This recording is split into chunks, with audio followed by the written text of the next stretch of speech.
changed, and it was so wonderful. My life changed, there is no more anxious in me. I will enjoy my whole life, all because of the spirit of Christmas.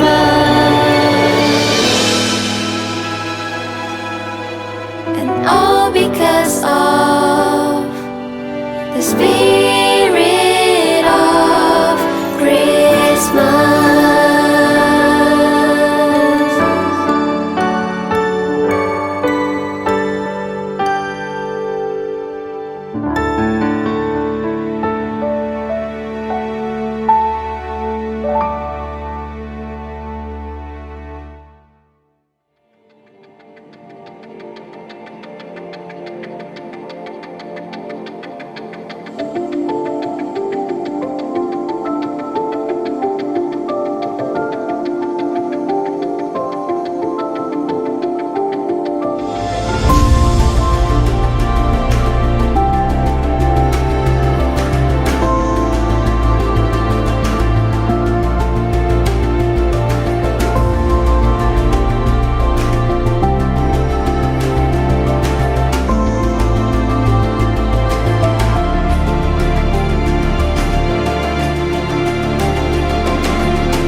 Terima kasih Yesus. Terima kasih Tuhan. Kami percaya Kau bukan hanya hadir di tempat ini.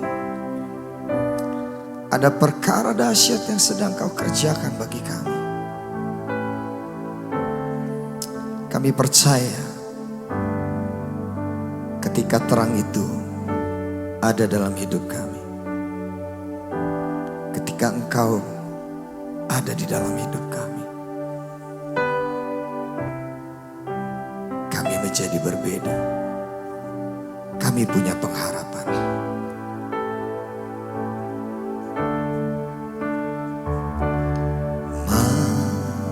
Malam yang kudus, pintu surga terbuka. Lahir Sang Penebus, Raja Sorga mulia. Terang telah tiba, mengalahkan kegelapan. Kasih anugerah yang terbesar dicurahkan, mengalir dari tempat maha tinggi. Harapan bahagia telah tiba. Katakan, nama Allah ada di bahunya. Yesus Kristus Juru Selamat dunia.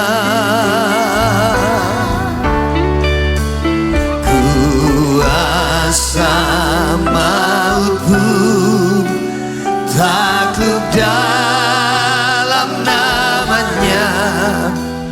Nama Yesus di atas segala nama. Oh, nama Allah ada di bahunya. Yesus Kristus Juru Selamat dunia.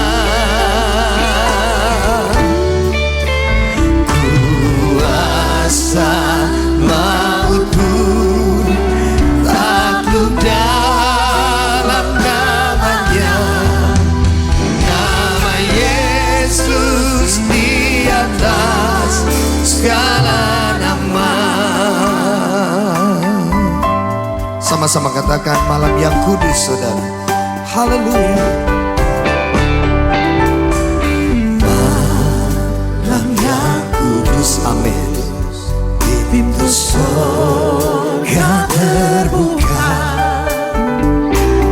lahir sang penebus, Raja surga mulia.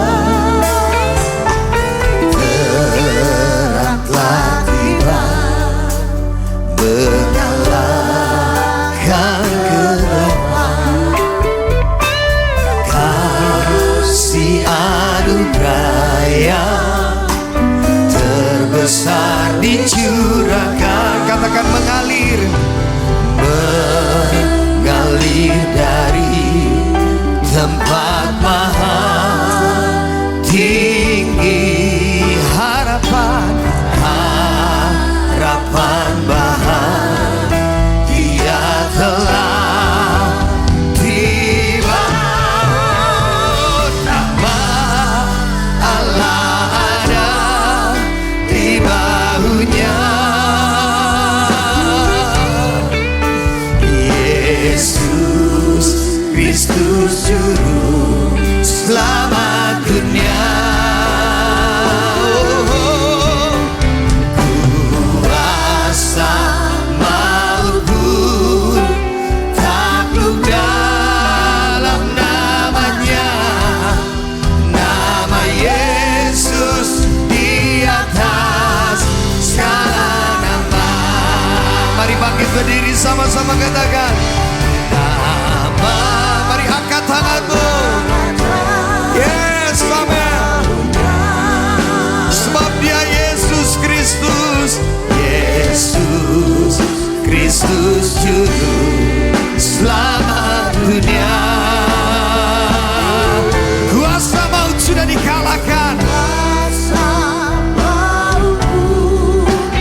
Takluk dalam namanya. Nama Yesus di atas segala nama. Angkat dua tanganmu, katakan nama.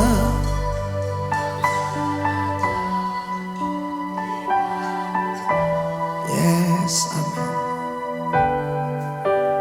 Yesus Kristus juru selamat dunia. Kuasa maut pun takluk dalam namanya. Nama Yesus di atas segala nama. Kalau kuasa maut saja sudah takluk, kalau hidupmu saja sudah digantikan oleh nyawanya,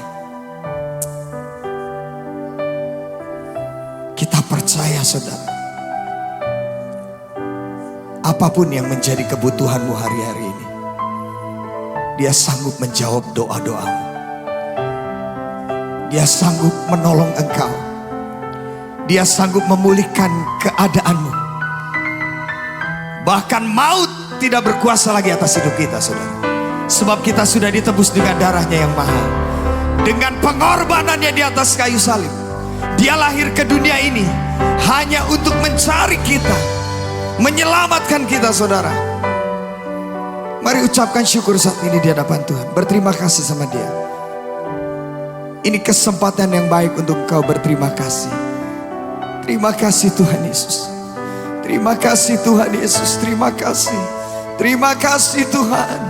Terima kasih Tuhan. Terima kasih. Terima kasih Tuhan. Terima kasih Yesus. Terima kasih. Oh, terima kasih Tuhan. Haleluya. Terima kasih Tuhan. Oh, terima kasih Tuhan. Terima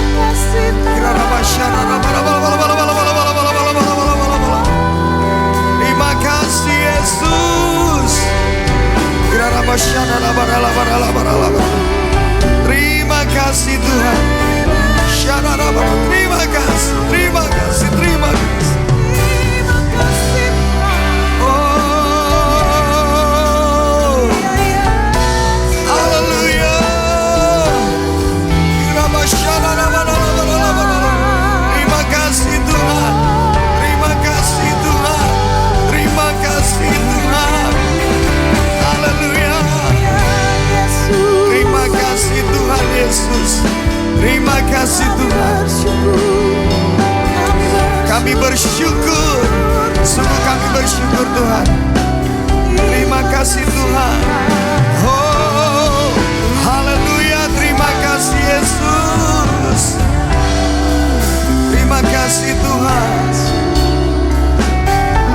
Oh, Jesus. Terima kasih Tuhan.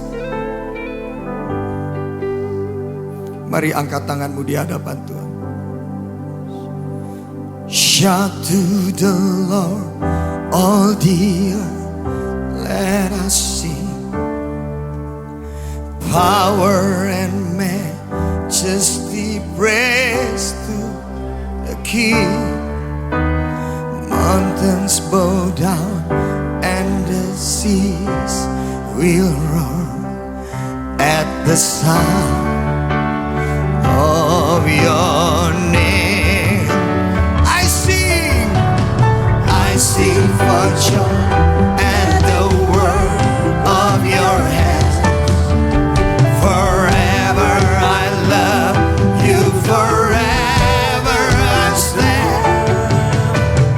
Nothing compares to the promise I have in you. Let's sing, shout to the Lord. Come on, shout to the Lord.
Bagimu Tuhan. Terima kasih Tuhan, terima kasih. Engkau sudah datang lahir ke dunia ini untuk menyelamatkan kami Tuhan. Dan yang kami lihat adalah bahwa penderitaan-Mu di kayu salib itu sudah dimulai ketika Engkau lahir di dunia ini Tuhan. Lahir di sebuah palungan tanpa ada yang menyambut. Oh, mempunyai orang tua yang sederhana Tuhan. Dan Engkau di mana-mana Engkau menghampiri milik kepunyaan-Mu, tapi Engkau ditolak Tuhan. Terima kasih kami melihat itu Tuhan. Sungguh mulia Tuhan, Kau menderita untuk kami. Terima kasih. Ingatkan kami selalu akan hal itu Tuhan. Dan pada malam hari ini biarlah beberapa menit ke depan ini menjadi sangat berarti untuk kami Tuhan. Biarlah kami memahami apa yang Kau katakan untuk kami Tuhan. Terima kasih di dalam nama Tuhan Yesus Kristus kami mengucap syukur. Haleluya. Amin. Shalom Bapak Ibu, dipersilakan untuk duduk. Sebentar lagi Natal ya, tidak terasa ya. Saya mau ditampilkan judul khotbah saya pada malam hari ini. Saya akan membagikan kepada Bapak Ibu sebuah khotbah dengan judul Yang Sebenarnya Terjadi. Untuk mengingatkan kita bahwa seringkali apa yang kita lihat itu tidak sama dengan sebenarnya apa yang terjadi. Kadang kita melihat sebuah gunung tenang. Pohonnya hijau, tumbuh di atasnya begitu tenang, angin bagus. Tapi sebenarnya kadang yang tidak terjadi tidak seperti itu. Kadang di dalam gunung itu sedang terjadi kegiatan vulkanik Bapak Ibu. Di mana lahar itu sudah berlomba-lomba untuk sebentar lagi gunung itu erupsi. Seringkali apa yang kita lihat tidak sama dengan apa yang sebenarnya terjadi. Bapak Ibu, dalam kehidupan kita sebagai orang Kristen, kita sering melihat begini nih. Ada orang gak kenal Tuhan. Orang gak pelayanan, bukan Kristen. Tapi kok hidupnya itu tiap hari tambah enak gitu loh. Yang kaya tambah kaya, tambah gendut.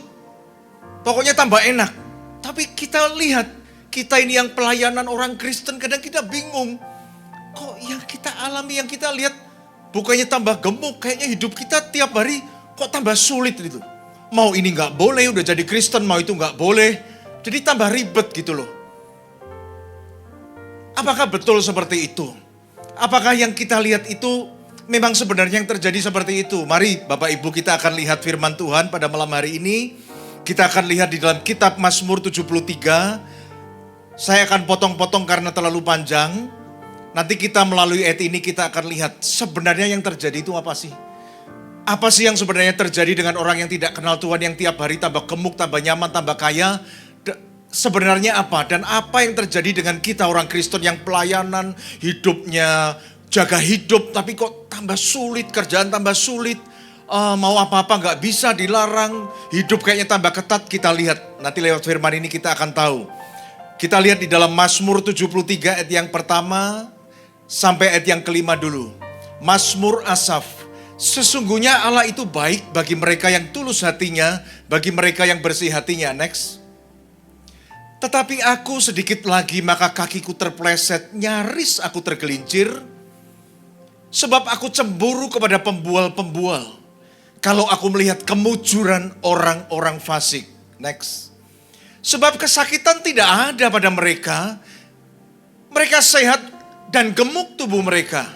Ayat yang kelima. Mereka tidak mengalami kesusahan manusia dan mereka tidak kena tulah seperti orang lain. Kita lompat pada ayat yang ke-12. Sesungguhnya itulah orang-orang fasik. Mereka menambah harta benda dan senang selamanya. Next. Sia-sia sama sekali aku mempertahankan hati yang bersih. Dan membasuh tanganku tanda tak bersalah. Ayat yang ke-14. Namun sepanjang hari aku kena tulah dan kena hukum setiap pagi. Kita langsung lompat kepada ayat yang ke-16 dulu, coba lihat 16. Tetapi ketika aku bermaksud untuk mengetahuinya, hal itu menjadi kesulitan di mataku. Jadi kenapa sih orang fasik kok tambah enak? Asaf ini kan pelayanan, dia imam Lewi. Kok aku yang pelayanan kok kayak kena hukuman tiap pagi gitu. Tetapi ketika aku bermaksud untuk mengetahuinya, hal itu menjadi kesulitan di mataku. Ayat yang ke-17. Sampai aku masuk ke dalam tempat kudus Allah. Dia mulai dekat kepada Tuhan. Dan dia mulai melihat yang sebenarnya terjadi menurut perspektif Tuhan. Sampai aku masuk ke dalam tempat kudus Allah dan memperhatikan kesudahan mereka. Orang-orang fasik itu maksudnya. Ayat yang ke-18. Sesungguhnya di tempat-tempat licin kau taruh mereka. Kau jatuhkan mereka sehingga hancur. Ayat yang ke-19. Betapa binasa mereka dalam sekejap mata, lenyap. Habis oleh karena kedahsyatan. Asaf ini adalah seorang imam Lewi. Dia melayani di bait Allah pada zaman pemerintahan Raja Daud. Dia itu biasanya memainkan dan mempersiapkan musik dan puji-pujian di dalam bait Allah. Dan Asaf ini mengalami satu pergumulan di mana dia melihat bahwa orang-orang fasik yang tidak kenal Tuhan hidupnya justru lebih baik dari dia. Bahkan dia berkata sepertinya dia kena tulah tiap hari, tapi orang fasik itu kok tambah kaya, tambah enak, tambah makmur. Tapi dia yang melayani tiap hari kok tambah susah. Sehingga ketika dia bermaksud melihatnya, memahaminya, itu mengalami kesulitan. Nah, kita akan lihat saudara, bahwa ternyata apa yang dilihat Asaf itu sebenarnya bukan demikian yang terjadi. Bahwa yang sebenarnya terjadi tidak seperti yang dilihat Asaf. Nah, kita mau lihat nih Bapak Ibu. Sebenarnya yang terjadi dengan orang yang melayani Tuhan itu seperti apa sih? Apakah benar mereka memang menderita, serba sulit seperti itu? Nanti kita lihat. Dan kita yang kedua nanti kita akan lihat apa yang sebenarnya terjadi dengan orang fasik ini. Kita mulai dulu ya Bapak Ibu. Kita akan mulai yang terjadi dengan orang benar. Mengapa orang benar sepertinya hidupnya susah melulu? Seperti tadi saya katakan di ayat yang pada bagian saya mau khotbah tadi. Mau ini nggak boleh, sulit, kerja sulit seperti itu. Kenapa kok kadang kita bertanya, kenapa ya dulu sebelum Kristen kok hidup lebih mudah ya? Kerja juga cuannya gampang, lebih nyarinya ya terang. Dulu kan boleh bohong Bapak Ibu, boleh dulu nipu orang nggak apa-apa. Sekarang memang jadi orang Kristen lebih sulit semua. Kerja harus jujur, seperti itu. Nah, apakah itu sebuah hukuman? Kita lihat di dalam kitab Ibrani 12 ayat yang ke-6. Kita mau lihat nih, yang sebenarnya terjadi dengan orang benar itu seperti apa. Karena Tuhan menghajar orang yang dikasihinya. Dan ia menyesah orang-orang yang dikasih, yang diakuinya sebagai anak. Kita lihat Wahyu 3 ayat yang ke-19. Barang siapa kukasih, ia kutegur dan kuhajar. Sebab itu relakanlah hatimu dan bertobatlah. Kalau orang tua mendidik kita, menghajar kita, itu bukan hukuman untuk membunuh kita. Itu karena mereka sayang sama kita. Kalau kita dihukum, kita dididik, itu karena orang tua mau supaya masa depan kita lebih bagus. Atau supaya waktu kita melakukan kesalahan kita bertobat. Kita mengerti itu salah. Jadi kalau hari ini kita sebagai orang benar, kadang kita merasa hidup kita sulit. Kok gak sama seperti orang fasik? Itu kita sedang dididik Tuhan. Karena apa? Tuhan itu mengasihi saudara dan saya. Dia mencintai kita Bapak Ibu. Saya mau tanya nih. Kalau anak Bapak Ibu punya anak, anaknya nakal gitu ya. Dididik gak? Karena sayang toh. Lah kalau anak orang lain nakal dididik enggak, saya mau tanya? Ya enggak lah. Kita kenal aja enggak, sayang juga enggak, ya kita biarin aja saudara. Hari ini jangan salah persepsi. Yang sebenarnya terjadi adalah justru Tuhan sayang kita, dia sedang mendidik kita. Semua kesulitan yang dialami orang benar itu bukan hukuman, tapi satu bentuk kasih Allah kepada anak-anaknya. Kalau kita nggak dididik gimana?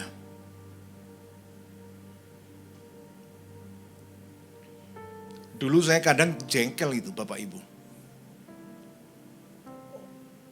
Orang tua saya pelit kalau ngasih uang jajan. Katanya suruh berhemat. Saya mikir, saya lihat anak orang lain.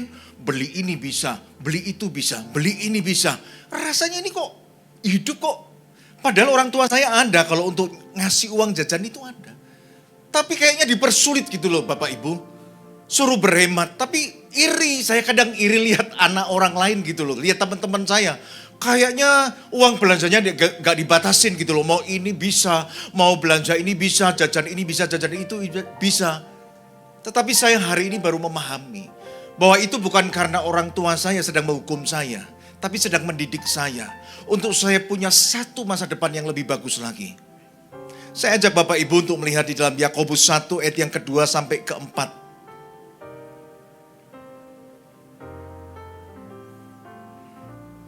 Saudara-saudaraku, anggaplah sebagai satu kebahagiaan apabila kamu jatuh ke dalam berbagai-bagai pencobaan. Next. Sebab kamu tahu bahwa ujian terhadap imanmu itu menghasilkan ketekunan. Ayat yang keempat. Dan biarlah ketekunan itu memperoleh buah yang matang. Supaya kamu nantinya menjadi sempurna dan utuh, tak kekurangan satu apapun juga. Kita kembali pada ayat yang kedua. Saudara pernah pikir gak ini? Kenapa waktu kita mengalami kesulitan Tuhan ngomong, anggap satu kebahagiaan. Loh padahal sulit loh. Padahal gak enak nih. Tapi Tuhan ngomong, kamu anggap itu satu kebahagiaan. Loh karena apa? Karena nantinya saudara, bukan saat menghadapi kesulitan itu. Karena nantinya imanmu akan dibikin tahan uji. Untuk supaya masa depanmu itu bagus. Nanti kamu akan menghadapi kesulitan, imanmu sudah kuat saudara. Bagaimana imanmu kuat? Ya lewat ujian, gak ada lagi.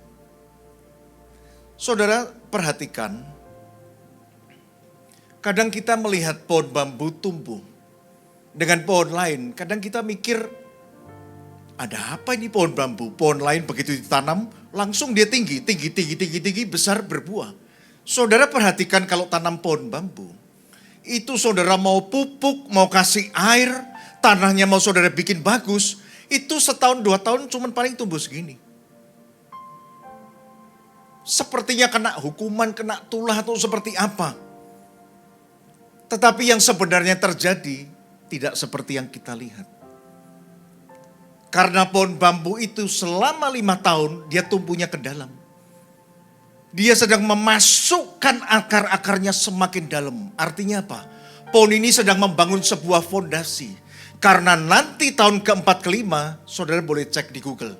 Dia akan mulai tumbuh sampai tinggi hampir 30 meter.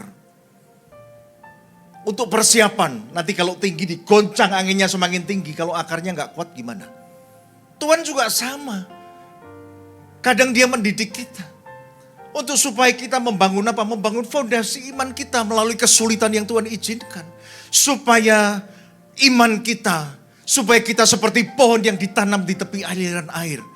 Iman kita semakin dalam. Kenapa? Seperti pohon bambu itu, Tuhan akan mengangkat kita ke tempat yang tinggi. Kalau imannya gak kuat, gak bisa. Berikan tepuk tangan dulu buat Tuhan. Itulah sebenarnya yang terjadi dengan orang-orang benar. Semakin kita melayani Tuhan kok semakin kita dididik. Ya iyalah. Semakin Tuhan cinta kita. Kamu salah sedikit ditegur pasti. Orang lain biarin. Masa mama papa kita sayang kita kalau kita salah kita gak disentil, gak dihukum. Pasti dihukum dong. Supaya kita bertobat. Supaya kita ngerti, kita kembali kepada kebenaran. Demikian juga. Jadi sudah clear ya Bapak Ibu ya. Yang sebenarnya terjadi dengan orang benar bukan sedang dihukum atau dikutuk. Tapi sedang dibawa dalam satu keadaan kita dibangun iman kita. Fondasi iman kita diperkokoh. Karena Tuhan sedang akan memberikan masa depan yang bagus untuk kita. Supaya nanti ke depan iman kita cukup bagus untuk menerima masa depan yang bagus itu. Iman kita cukup kuat. Yang kedua, kita akan lihat sebenarnya yang terjadi dengan orang fasik itu seperti apa. Kita akan buka di dalam Mazmur 37. Kita akan baca dari ayat yang ke-7.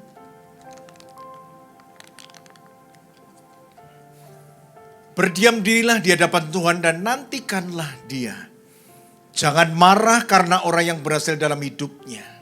Karena orang yang melakukan tipu daya. Ayat yang ke-8. Berhentilah malah dan tinggalkanlah panas hati itu. Jangan marah. Itu hanya membawa kepada kejahatan. 9. Sebab orang-orang yang berbuat jahat akan dilenyapkan. Tetapi orang-orang yang menanti-nantikan Tuhan akan mewarisi negeri. Next 10. Karena sedikit waktu lagi maka lenyaplah orang fasik. Jika engkau memperhatikan tempatnya, maka ia sudah tidak ada lagi. Karena ia ditaruh di tempat yang licin. Nanti saya mau jelaskan. Kita lihat ayat yang ke-11. Tetapi orang-orang yang rendah hati akan mewarisi negeri dan bergembira karena kesejahteraan yang berlimpah-limpah. Sebenarnya yang terjadi tidak seperti yang kita lihat. Kalau hidup mereka tambah enak, tambah gemuk, tambah kaya, yang sebenarnya terjadi bukan seperti itu. Tuhan sedang menaruh mereka di tempat yang licin. Satu tempat yang nanti mereka segera dilenyapkan. Coba boleh kembali di dalam Mazmur 73 ayat yang ke-18.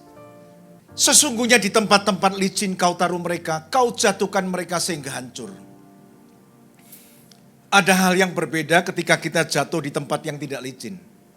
Jatuh aja. Tapi kalau saudara di tempat licin, saudara sudah jatuh, saudara akan meluncur, saudara nabrak tembok, saudara akan terbanting-banting. Itu artinya, oh Bapak Ibu, bahaya. Kalau Allah sudah menaruhkan kita di tempat yang licin, saudara salah gak ditegur, saudara salah gak dihukum, dibiarkan, sekali jatuh, udah gak ada lagi harapan.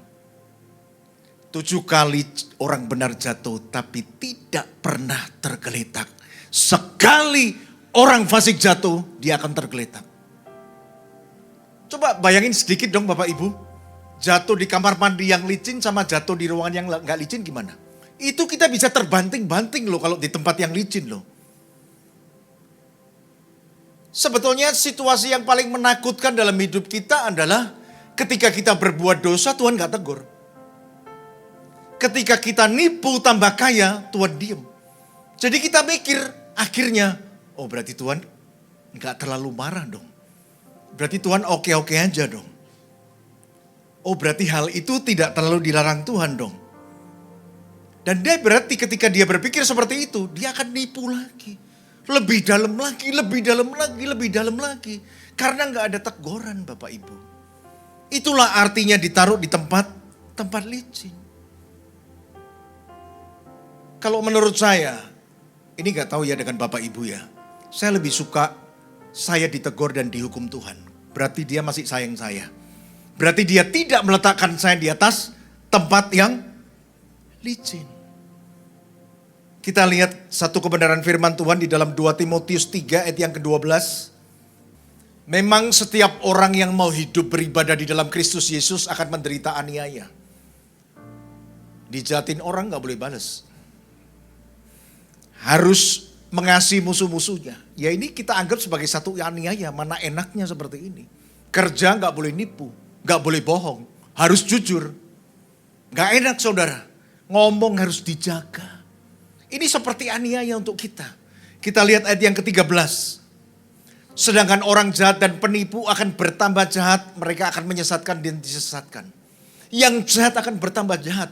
Karena apa? Mereka ditaruh Tuhan di tempat yang licin. Gak pernah ditegur, dibiarkan aja. Ketika sekali jatuh, langsung mereka binasa. Itulah yang sebenarnya terjadi dengan orang-orang fasik. Yang kadang kita dan Asaf kita cemburu. Kita iri kepada mereka. Padahal yang sebenarnya terjadi menakutkan sekali saudara. Saya ada sebuah ilustrasi yang bagus untuk membantu kita memahami hal ini. Bahwa sebenarnya yang terjadi tidak seperti yang kita lihat.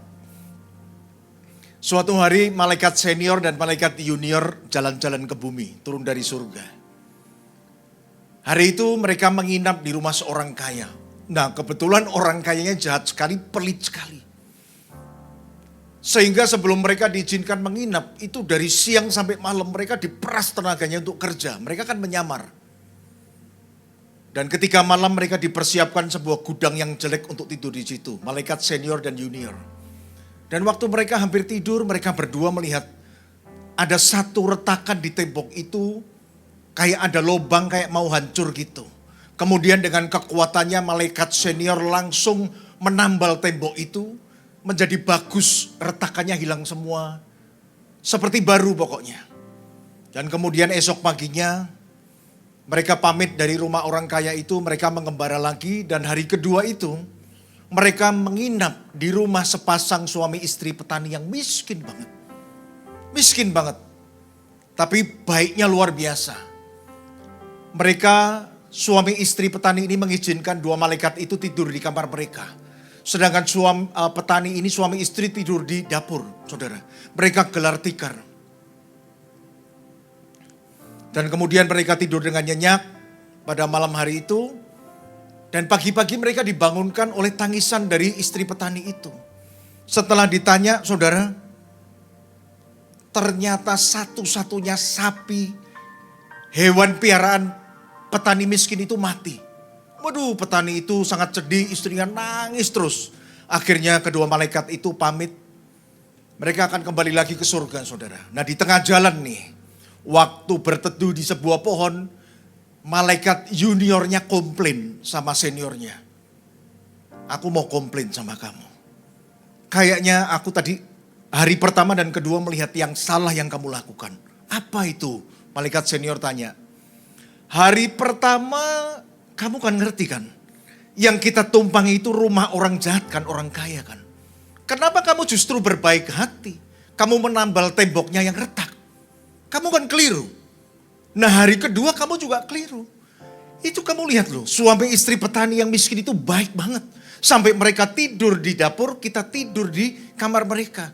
Kenapa kamu tidak mencegah sapinya itu mati? Kenapa kamu malah memperbaiki tembok orang kaya, tapi kamu tidak mencegah sapinya orang miskin itu mati? Seniornya ngomong begini, saudara. Apa yang kamu lihat, sebenarnya yang terjadi tidak seperti itu. Kenapa aku menambal tembok orang kaya itu? Karena aku melihat di situ, aku melihat beberapa batang emas itu menyembul. Keluar dari retakan tembok itu. Aku tutup supaya orang kaya itu tidak tahu dan tidak mengambilnya. Dan kenapa sapi orang miskin itu mati? Karena malam hari aku memergoki malaikat maut datang ke rumah petani itu. Dan dia mau mengambil nyawa istri petani itu. Sehingga kemudian aku nego dengan dia, negosiasi. Dan akhirnya dia bersedia pergi tapi mengambil nyawa dari sapi itu. Apa yang kamu lihat sebenarnya tidak sama dengan apa yang terjadi. Bapak Ibu, hari ini jangan iri dengan orang fasik. Hari ini jangan iri dengan orang yang tidak mengenal Tuhan tapi semakin baik, semakin baik, semakin baik. Kadang yang kita lihat tidak sama dengan apa yang sebenarnya terjadi. Saudara lihat Yusuf dong. Dia dapat visi dari Tuhan untuk jadi seorang pemimpin. Tapi kita lihat hidupnya seperti kena kutuk. Seperti dihukum Tuhan. Begitu dapat mimpi masuk sumur. Begitu dapat keluar sumur dijual sebagai budak. Saudara lihat akhirnya di penjara. Yang kita lihat seperti itu. Tapi yang sebenarnya terjadi tidak seperti itu. Karena Tuhan akan memberikan masa depan dia menjadi seorang pemimpin. Maka Yusuf dari awal dia dididik oleh Tuhan. Imannya, karakternya, etikanya. Supaya apa? Supaya mampu untuk menerima jabatan menjadi pemimpin di masa depan. Hari ini jika kita mengalami kesulitan, hidup kita sepertinya kena hukuman sama Tuhan. Saya mau cuma ngomong begini. Apa yang kamu lihat sebenarnya tidak sama dengan apa yang sedang terjadi. Saya terlalu percaya Tuhan sedang menjadikan kita seperti pohon bambu itu. Kita sedang iman kita dibuat mengakar. Fondasi iman kita dibangun melalui ujian dan kesulitan. Karena dia sama seperti memperlakukan Yusuf. Dia sedang mempersiapkan masa depan yang bagus untuk Bapak, Ibu, dan saya. Kita semua berikan tepuk tangan dulu buat Tuhan.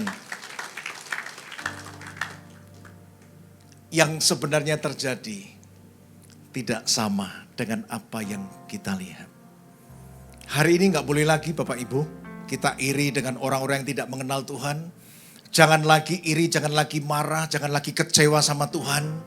Melihat kehidupan mereka lebih baik dari kita. Hari ini firman Tuhan sudah membantu saudara untuk membukakan masalah ini. Malam ini clear, kita sama-sama clear. Yang sebenarnya terjadi pada diri orang benar adalah dia bukan dihukum tapi dia sedang dididik Tuhan. Dia sedang dipersiapkan Tuhan. Karena Tuhan sedang merencanakan masa depan yang baik untuk kita semua. Oleh karena itu iman kita harus dibentuk melalui kesulitan hari ini. Untuk kita bisa menerima masa depan yang baik. Supaya kita nggak sombong, kita tidak lari dari Tuhan. Dan sebenarnya yang terjadi dengan orang fasik. Mereka sedang ditaruh di tempat yang licin, saudara. sekali mereka jatuh, hancur mereka. Tuhan tidak sayang sama mereka. Mereka kesalahan gak ditegur, didiemin aja Bapak Ibu. Didiemin aja. Karena sekali mereka jatuh, mereka akan tergeletak. Tetapi 7 kali orang benar jatuh, Tuhan tidak akan membiarkan tergeletak. Tangannya akan bangkit, menopang, mengangkat kita. Firman ini memberkati kita semua pada malam hari ini. Saya undang Bapak Ibu, kita semua untuk bangkit berdiri. Kita akan berdoa.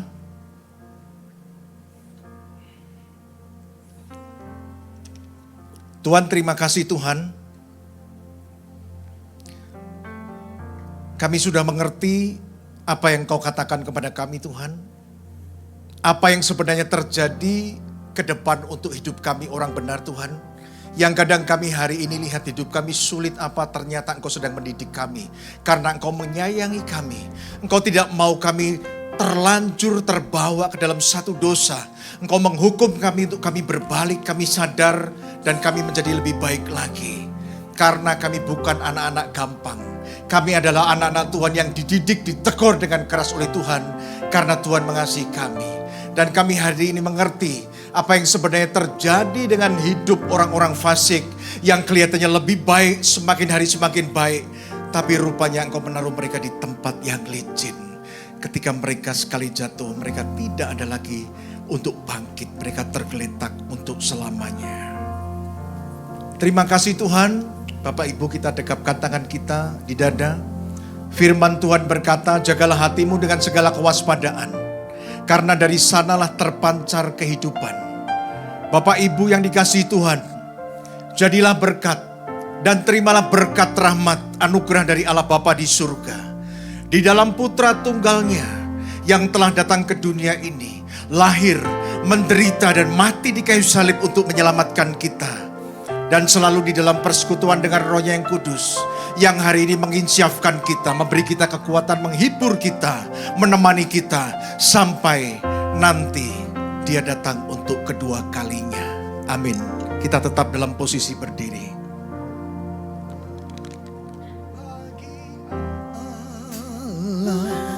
Mari angkat tanganmu. Di tempat yang maha kemuliaan bagi Yesus, Tuhan yang memerintah atas segalanya, Raja segala Raja. Katakan kemuliaan, kemuliaan bagi Allah di tempat yang maha tinggi. Kemuliaan bagi Yesus, Tuhan yang memerintah atas segalanya, Raja segala Raja. Tuhan yang memerintah, Tuhan yang memerintah atas segalanya, Raja segala Raja. Tuhan yang memerintah, Tuhan yang memerintah atas segalanya, Raja segala Raja. Berikan sorak-sorai bagi kemuliaan nama Tuhan. Mari sama-sama kita tutup dengan doa Bapa kami bersama. Bapa kami yang ada di surga, dikuduskanlah namamu, datanglah kerajaan-Mu, jadilah kehendak-Mu di bumi seperti di surga.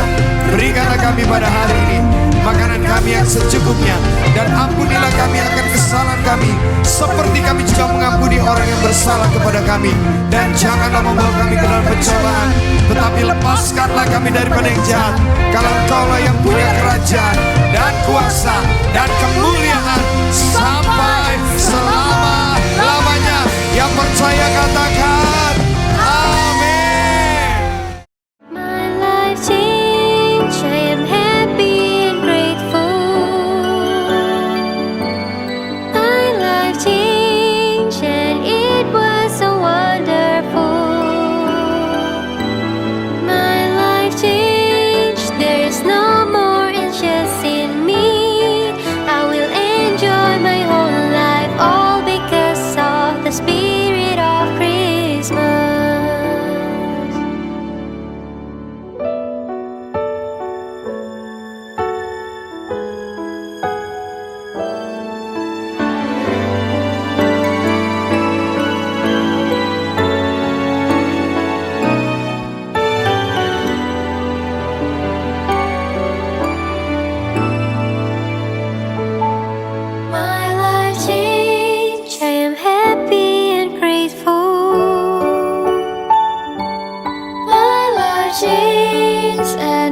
it was so wonderful. My life changed, there is no more anxious in me.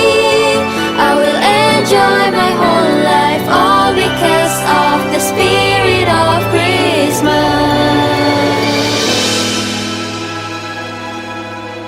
And all because of the spirit